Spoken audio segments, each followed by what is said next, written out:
Buenísimo.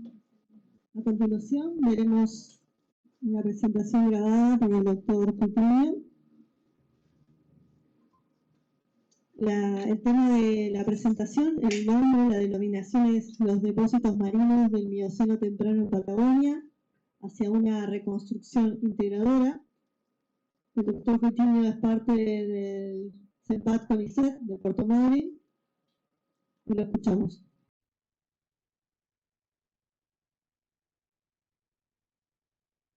Bueno, buenos días, buenas tardes a todos. Un gusto saludarlos, a los que están en forma virtual, a los que están en Comodoro, presencial. Mi nombre es José Coutinho, soy investigador del CONICET, del IPGP, y les voy a presentar este trabajo que se denomina Los depósitos marinos del Mioceno temprano en Patagonia hacia una reconstrucción integradora. La idea es mostrar un poco lo que se sabe del Mioceno temprano marino, algunas cosas que hemos hecho en el grupo de trabajo con colegas, no solo del IPGP, también del CITAP, de La Pampa, y bueno, colegas de varias instituciones argentinas, poner una puesta al día y bueno, y mostrar un poco algunas ideas para el trabajo futuro. Para ubicarnos temporalmente, no sé si todo el mundo está familiarizado con el Mioceno. El mismo es una de las épocas que componen el Neógeno, que va desde los 23 hasta aproximadamente 5 millones de años antes del presente, y particularmente nos enfocamos en el Mioceno temprano, que es donde predominan los depósitos marinos en Patagonia. Si vemos la curva de isótopos de oxígeno, vemos que hacia el Mioceno temprano y particularmente hacia el Mioceno medio, temperaturas eran globales, oceánicas, eran mayores a las actuales, ¿no? Eso hay que tenerlo en cuenta a la hora digamos, de hacer análisis paleoecológicos, por ejemplo, y bueno, hubo un sinnúmero de cambios paleobiogeográficos a lo largo del Cenozoico tardío. ¿Qué estaba pasando en la Patagonia en ese momento? Bueno, en primer lugar, los Andes estaban en proceso de ascenso. Eso trae aparejado un importante volcanismo explosivo, que es algo bastante importante para el registro en la Patagonia extraandina. Se reconoce que hay subsidencia regional, es decir, que las cuencas sedimentarias estuvieron registrando potentes espesores sedimentarios, no solo marinos, sino también continentales. Se reconoce una aridización progresiva, ¿sí? Una tendencia hacia climas más áridos, hacia el Mioceno tardío. Y en base a todo esto, esta charla va a estar enfocada en el Mioceno temprano marino aflorante, es decir, lo que está accesible en afloramientos, no en subsuelo, y de la vertiente atlántica, ¿sabes? Porque también es sabido que existen depósitos marinos del Mioceno temprano, pero de vertiente pacífica. Un poco vamos a ver eso cuando veamos la paleogeografía. En este mapa a la izquierda es simplemente un mapeo de la extensión más occidental que tienen los depósitos marinos del Mioceno temprano, atlánticos. No implica que todos ellos sean coetáneos. Fíjense que hay involucradas 4 cuencas sedimentarias, clásicas cuencas patagónicas: la cuenca de Colorado, la cuenca de Valdés, cuenca del Golfo de San Jorge y la cuenca austral. Todas esas cuencas tienen extensiones hacia el offshore y muchas de esas tienen el depocentro en el offshore. Hubo muchos geólogos pioneros, desde Darwin hasta Ferulio, donde podemos decir que Sierra, o bueno, es una de las compilaciones más logradas de la geología de la Patagonia, ¿no? Y todos ellos hicieron observaciones sobre esta gran extensión de depósitos marinos y acuñaron el término patagoniano, patagoniense, también formación Patagonia, para más cerca en el tiempo, especialmente a partir de la década del 70. Y luego varias unidades lidroestratigráficas se fueron definiendo a medida que los estudios se fueron haciendo cada vez más detallados. Entonces vamos a empezar desde el norte hacia el sur, viendo cuáles son esas unidades lidroestratigráficas.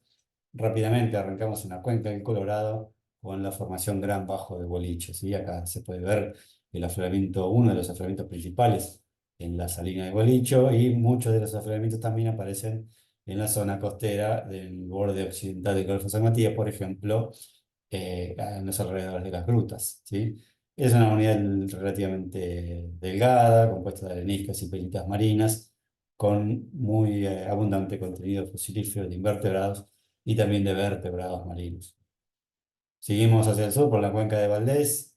La formación Gaima es una formación que ha sido estudiada mayormente en los últimos años. Aquí podemos ver un muy buen afloramiento con depósitos marinos someros de short face, lagunas costeras y algo de plataforma. En otras regiones la formación Gaima muestra esencialmente depósitos de plataforma interna completamente bioturbados. Pasamos a la cuenca del Golfo de San Jorge, la clásica formación Chenque, una de las formaciones hidroestratigráficas más estudiadas de este sistema, todo conocido por todos, el Cerro Chenque, especialmente para quienes viven en Comodoro, y también los afloramientos costeros en los alrededores de Radatil y un poquito más al sur también. Hay 5 secuencias definidas para la formación Chenque. Digamos que la formación Chenque es la única que tiene un análisis de arquitectura estratigráfica, ¿no? El resto de las unidades, ese tipo de análisis aún está pendiente. Pasamos hacia el sur a una unidad recientemente definida por Debré y colaboradores que se denomina Formación Mazarredo, tomando el nombre de la bahía Mazarredo que está ahí en la parte sur del Golfo San Jorge. Es una unidad mucho más delgada en comparación a la Formación Chenque, lo cual tiene sentido porque ya estamos hacia el borde de la cuenca. Más hacia el sur, entrando en la cuenca austral, en la parte oriental, en la zona costera, tenemos a la Formación Monteleón. La Formación Monteleón tiene dos miembros, uno inferior, denominado miembro punta entrada, que es el que vemos aquí, compuesto esencialmente por fangolitas bioturbadas y algo de areniscas también totalmente bioturbadas. Es el miembro que aún restan hacer estudios de esta arquitectura estratigráfica porque se sabe muy poco. Encima de ese miembro sigue el miembro monte observación, que representa una progradación deltaica, que a su vez culmina en una continentalización representada por la Formación Santa Cruz. Si nos vamos al oeste de la cuenca austral, en el extremo noroeste tenemos a la formación El Chacay y su equivalente chileno, la formación Iguadal, y un poco más al sur vamos a encontrar la formación Estancia 25 de Mayo, aquí en la zona del lago argentino. Estas unidades representan el foreland andino, ¿no? La sedimentación marina al pie de la cordillera de los Andes, ¿no? Esta zona representa la ingresión más occidental del mar Atlántico. Y a diferencia del resto de las unidades, son unidades bastante más gruesas, es decir, el calibre sedimentológico es más grueso que las otras unidades. Finalmente, en la costa de Tierra del Fuego tenemos una sucesión bastante más compleja y poco estudiada, al menos desde la parte cronológica, representada por la formación Viamonte, en el caso de esta foto que está aquí, tomada de Oliveri y Torres Carbonell, que son depósitos marinos profundos, y la formación Carmen Silva, que son depósitos del Taipa. En este caso es una foto cortesía de Miguel Griffin.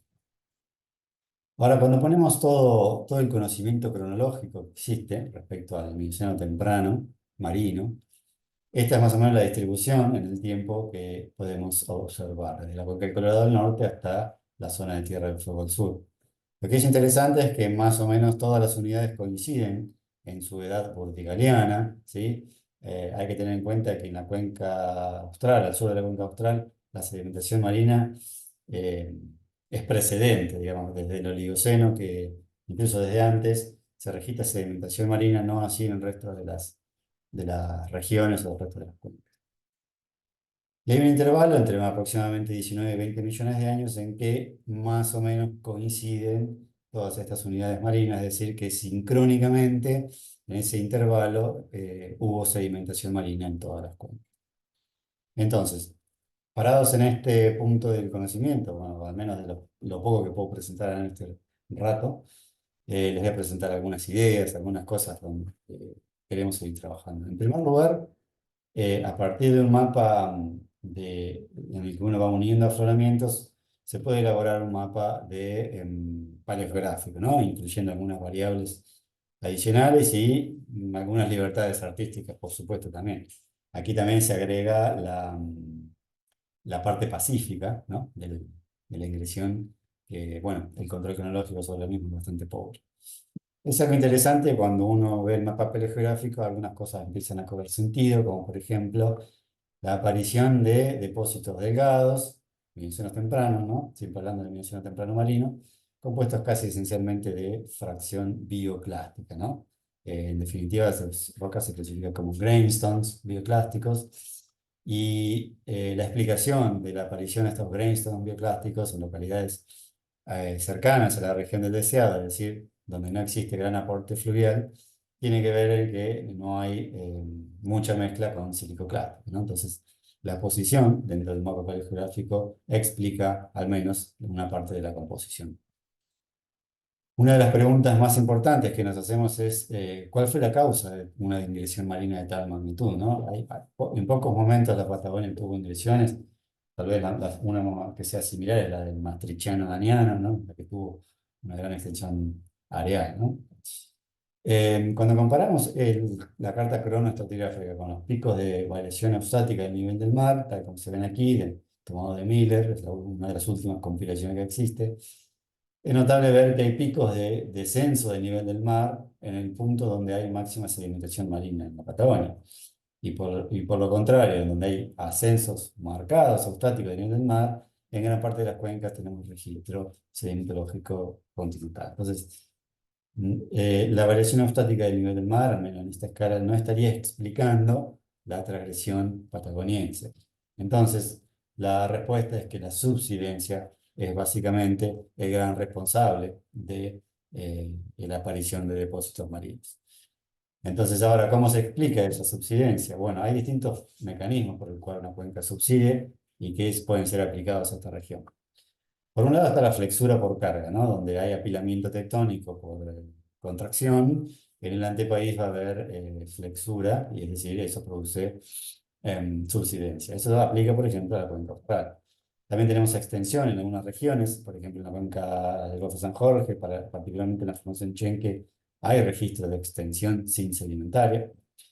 También hay registro, o por lo menos propuestas de que existieron procesos subcorticales, es decir, dinámica relacionada al manto superior que produce subsidencia o incluso puede producir alzamiento, pero con longitudes de onda muy extensas, lo cual explica la subsidencia en posiciones muy distales del orógeno andino.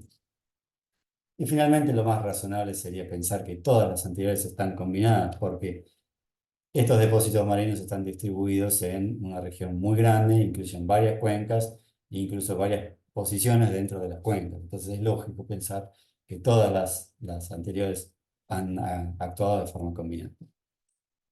Y algo que siempre nos preguntamos si es posible hacer paleoceanografía. Cuando hablamos de paleoceanografía tratamos de explicar la dinámica de las grandes masas de agua, ¿no? Masas de agua fría, aguas cálidas, y sobre todo las implicancias que eso tiene para las faunas que ahí se preservan. Cuando vemos el mapa actual de corrientes, vemos que la plataforma continental argentina está fuertemente influenciada por la corriente de Malvinas, que es una deflexión de la corriente circumpolar antártica, y por eso son aguas bien frías. Y la confluencia con la corriente cálida que viene del norte de Brasil está más o menos hoy a la altura del Río de la Plata. Ahora, realmente sucedía lo mismo en el Mioceno temprano. Hay algunos trabajos que han intentado explicar algunas cuestiones, especialmente los trabajos de Malumián con foraminíferos, pero todavía falta muchísimo, sobre todo hacer análisis por un lado, el estudio de los máximos transgresivos. Enfocarse en los máximos transgresivos tiene la ventaja de que uno está estudiando los depósitos que tienen máxima influencia oceánica y menos influencia continental. Y por otro lado, hay que hacer estudios latitudinales, es decir, en todo el gradiente, elegir alguna fauna o flora específica, digo flora por las diatomeas especialmente, que es algo que estamos estudiando, y hacer ese registro en todo el gradiente latitudinal para ver las variaciones. Finalmente, para cerrar, nada, a dejar asentado, bueno, que todo esto es ciencia que estamos haciendo con financiamiento del Estado Nacional y que defendemos, nuestro grupo de trabajo defiende la ciencia financiada por el Estado porque eso implica un país soberano. Muchas gracias por su atención.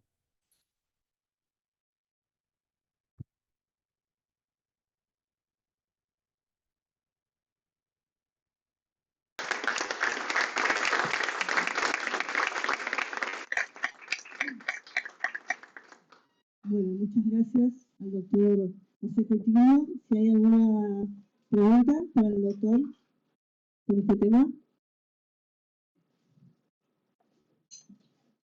José Paredes va a hacer una pregunta. Hola José, ¿cómo estás? José, te hago una consulta en relación a, digamos, ¿cuál sería para vos el elemento unificador a partir del cual abordar esta problemática que abarca tantas cuencas? O sea, como la biota, los patrones de apilamiento, ¿cuál sería el punto de partida de un trabajo tan grande?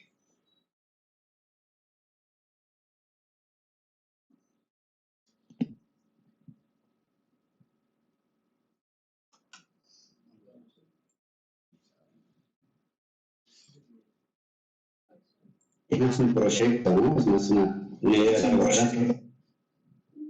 Me parece que acá es clave el análisis de la microfauna y de la microflora, que es algo que ha quedado bastante relegado en los estudios. Nosotros empezamos a estudiar ahora diatomeas, están saliendo resultados muy interesantes, y queremos estudiar a la vez la microfauna calcárea, ¿no? Foraminífero, no tanto calcáreo, pero todo coordinado, todo en conjunto y atado a la arquitectura estratigráfica. Entonces me parece que por ahí podría ser el camino para empezar a pensar en reconstrucciones paleoceanográficas. Por supuesto hay que resolver un montón de cosas antes, hay que resolver cronología de muchos lugares que aún no la tienen, y hay que resolver la arquitectura estratigráfica general, ¿no? Hay que identificar esos máximos transversivos, ver dónde están en cada cuenca y qué edad tienen, ¿no? Ese es el gran desafío. Muchas gracias. Muchas gracias. De nada. Bueno, si no hay más preguntas, le volvemos a agradecer al doctor Coutinho y lo esperamos para las próximas jornadas.